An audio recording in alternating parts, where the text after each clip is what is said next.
Le court-métrage comme tel, ça a toujours existé dans l'histoire du cinéma. Ça, c'est vraiment important de le comprendre. Les premiers films dans la vie là, qui ont été faits, c'est des courts-métrages à l'époque. Très souvent aussi, quand on commence à faire des films, ça va souvent être des courts-métrages, des formats courts qu'on fait dans nos premières années de pratique.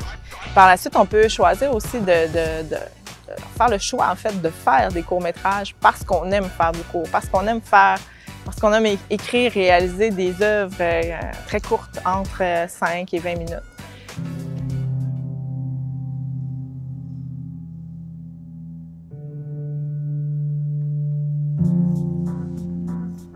Nous, ici, à Saguenay, on a la chance d'avoir un festival très important qui est vraiment reconnu là, en Amérique du Nord, qui est Regard. Puis ça, c'est intéressant parce que quand on est en cinéma, c'est un festival où on peut voir énormément de courses très, très inspirants. Puis il faut dire aussi, il y a une école ici en cinéma, donc de la bac interdisciplinaire que moi j'ai faite.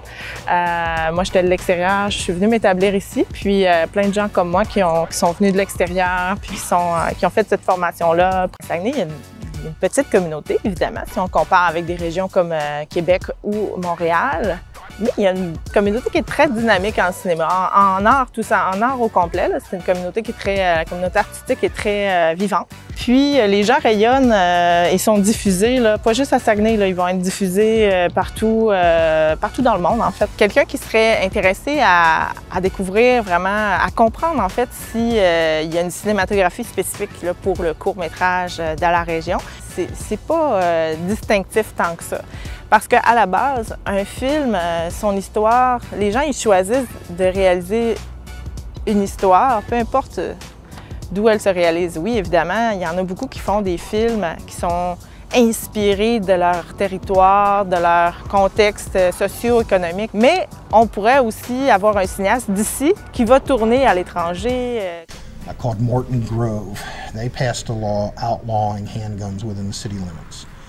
And that got a lot of positive press, and it was at that point that the city fathers of Kennesaw decided they were going to get that off of the front pages of the newspapers, and they were going to replace it with what they did, which was basically say everybody has to have a gun instead of you can't have a gun. Aujourd'hui, tout le monde peut faire des courts-métrages. Donc, tout le monde peut faire des cours avec son téléphone, avec sa tablette, mettre ça sur YouTube. On a fait un film, that's it, that's all. Maintenant, qu'est-ce qui fait de nous une personne qui est professionnelle, qui va vraiment être reconnue artistiquement par les institutions et tout ça? Qu'est-ce qui fait qu'on peut être financé pour notre projet et tout ça? Bien, tu sais, évidemment, si on passe d'emblée par une école de cinéma, ça nous passe en deuxième vitesse. Et la chose la plus importante, c'est la diffusion. Donc, à partir du moment qu'un cinéaste réalise un premier court-métrage, il doit être sélectionné par un diffuseur, que ce soit par un événement, une télévision, etc. C'est vraiment à partir de ce moment-là qu'il y a la reconnaissance de ses pairs. C'est à partir de ce moment-là aussi que, de fil en aiguille, le réalisateur peut être reconnu, que les programmateurs peuvent choisir ses films.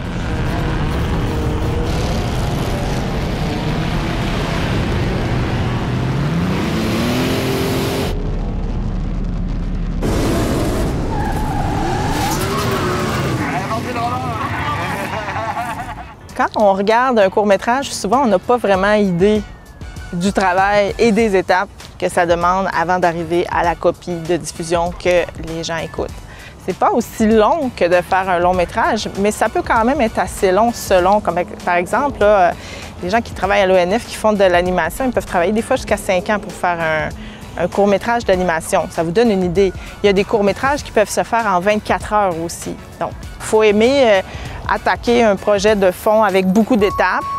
Puis, il faut aimer perfectionner chacune de ces petites étapes-là et surtout travailler avec des gens d'expérience, des gens qui vont avoir beaucoup de talent. Il faut savoir bien s'entourer. C'est une belle forme d'art remplie de défis, je dirais.